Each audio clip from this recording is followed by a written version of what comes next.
everyone. Thanks for joining us again for a wrap-up of our 4 videos on embedded networks. I've got some things to say today which I hope will be of interest and give you a little bit more understanding and guidance about the next steps. So having looked at embedded networks now from several aspects, I want to ask the question, who should set up an embedded network?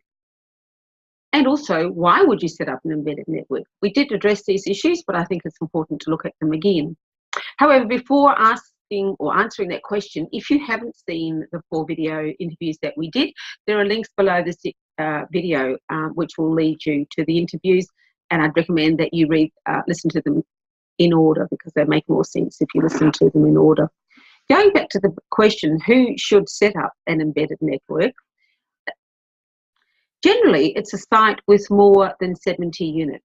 If you're looking at a residential environment or multi-tenanted environment, usually you'll want 70 or more to make it worthwhile. However, if you've got an industrial site or a business park, the usage of electricity is often quite higher than residential. So you may find that it could be worthwhile with a smaller number of units.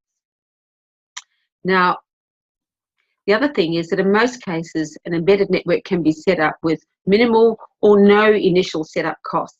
And this is something that you can inquire of from your operator. They will do a due diligence to start with to see how things operate in your environment. Now, there are numerous electrical embedded networks which have been set up by developers or electrical companies. I think there is a few that have been set up by large commercial electrical companies, and they've been set up usually not for the benefit of the occupiers but for the benefit of those parties. And there have been abuses of embedded networks in the past, but a lot of legislation has now been passed to ensure that there's protection of the people who occupy the site.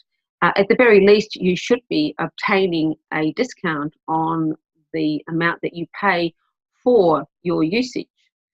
Generally, this will vary from between 3 to 10%, but it's very much from one embedded network to another. But certainly, you shouldn't be paying more than the general market price.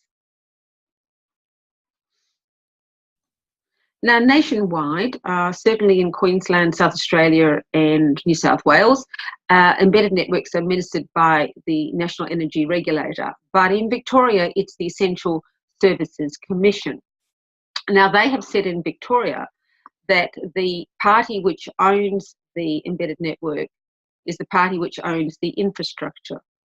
And they've made it very clear that that's not the party which owns the meters. They say that the meters are irrelevant for establishing who owns the embedded network. Meters can be changed at any time. They say the owner of the embedded network is the party that owns the infrastructure. That's the wires, the switches, etc. Now, normally these run through common areas. So in 99% of cases, I would say that it's there for the owners corporation in Victoria, which is the owner of the embedded network. Now, it's the owner of the embedded network that needs to apply for registration as an exempt person. And I think we covered this in some of the previous videos, but just to summarise, so with embedded networks, you're opting out of the National Electricity Scheme where the retailer must be registered, and there's a lot of regulation about how they are to conduct themselves and with the sale of electricity. So for embedded networks, they say this becomes an exemption out of that regular scheme, but you must register if you've got 10 or more units in an embedded network. So going back to Victoria, what we're saying is that the party that has to register is the owners corporation. Now, in most cases, that won't be appropriate. You would want to appoint an operator to run that embedded network for you. And this could be done through a leasing arrangement. So the Essential Services Commission has said that we will recognise a party as being as having the right to register as the exempt person with us if they've got a lease of the infrastructure. Now, the Essential Services Commission has been changing the date by which all embedded networks have to be registered. The last one, I believe, is 31st of May, but I also believe this has now been changed to the 30th of June to give a little bit more time to get your affairs in order. So it is something that needs to be addressed right now. Now, there are two main advantages why you would set up an embedded network. First of all, as I mentioned before, you're able to offer discounts to the users of the power. It's bought in bulk by the operator who's running the embedded network and on sold, and generally at a discount. As I mentioned, it could be anywhere between 3 and 10%. Now, if you want to have your embedded network set up, then I've mentioned before that I think the first step would be to get in touch with an embedded network operator who will carry out a due diligence of your site and work out whether or not this will be worthwhile. And in most cases, it shouldn't cost you anything, or it should cost very little to get one set up. Now, you can find an embedded network operator by doing a Google search. And of course, we've had conversations on these videos with Andrew McMeekin from Energy On, who are a very good embedded network operator operating throughout Australia. If you had an embedded network in Victoria that's not in the control of the body corporate, and you feel that it's not being operated for the benefit of the occupiers, and you want to make some inquiries about whether or not you can terminate those arrangements, so I would recommend that you get in touch with a lawyer who operates in this area and find out what is the situation with that embedded network and what would be involved in terminating the agreements if you can. And of course, we at Top Notch Legal can help you with that. Now, once it's been decided that it's worthwhile to set up a network, so going back to the benefits I mentioned too, so I mentioned that the discount. So the other one is that very often, depending on the wholesale rate at the time, an embedded network will have a surplus once it's paid out all the costs of running the embedded network, and that surplus can be applied towards the costs of running the embedded network, maintenance of the embedded network, or it could be applied towards, for example, the costs of body corporate management. But it certainly can be applied for the benefit of all of the occupiers. Now, once it's been decided that it's worthwhile to set up an embedded network, your first step would be to appoint the operator, then to register with the appropriate body for the right sort of exemption that you need.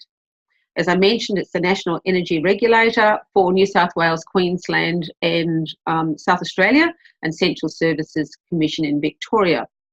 As I mentioned in previous videos, you should have an agreement in place between the body corporate and the operator.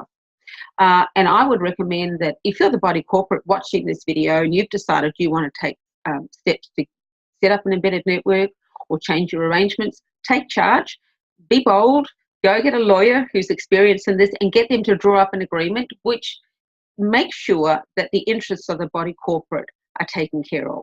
If you choose not to do that, then the operator perhaps will have a standard agreement that they will present to you. Then I would highly recommend that you get this checked out by a lawyer to make sure the interests of the body corporate are appropriately taken care of, and that the operator has to operate to a certain standard. And as a body corporate, you won't really know what's appropriate, what are the right standards you should be looking for. So that's the reason why you would go to someone who's experienced in this area. Now, there also need to be agreements between the operator and the individual occupants. Whilst that's strictly speaking not a matter for the body corporate, if you're taking charge over all of this, then I recommend that you ask to see the agreements that the operator proposes to put before the occupiers, and just double check that you're happy with those, because as a body as a whole, you have a lot of negotiating power, and if you find there are terms in there you're not entirely sure about or happy with, get them checked out, question them. Now, most states have an ombudsman scheme, and the operator must be a participant of that ombudsman scheme. Of course, this is all to do with handling complaints.